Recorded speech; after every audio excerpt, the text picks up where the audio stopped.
If your dryer is turning on and running, but when you open it, it doesn't get hot, check these things before you call an appliance repair person. The number one cause of this is because you've been running your dryer completely clogged and the dryer overheat and either took out the thermostat or it took out the heating element. This is not an expensive thing to fix, but you have to make sure that your dryer vent is not clogged before you call someone to come and fix it, because then they'll come all the way out and they'll just tell you that it's clogged and they can't fix it until you unclog it. And then most of the appliance repair companies don't do the dryer vent cleaning for some reason.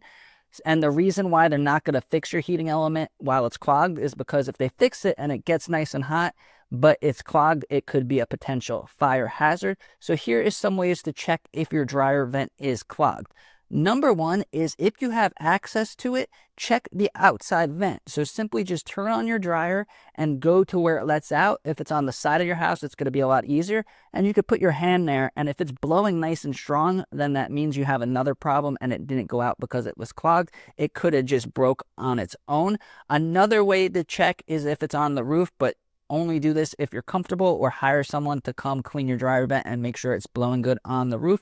A check that you could do from inside is you could do the paper test. You simply just take a piece of paper, and then if your lint tray is on the top, you hold it to where the lint screen goes in, and the paper should be getting drawn in really hard, trying to get sucked through that hole.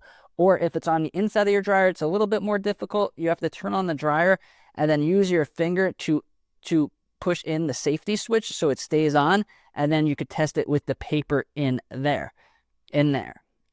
So most of the time when a customer tells me that there's no heat on in their dryer and I go do the dryer vent cleaning, it was completely clogged either on the roof with a screen or completely clogged somewhere else, or the dryer was completely filled with lint. So if you do hire someone to clean your dryer vent, make sure they clean the inside of the dryer, because if they just clean the vent, then it could still damage your heating element. And make sure if it's on your roof that they actually safely go on the roof and make sure that it's not clogged on the roof.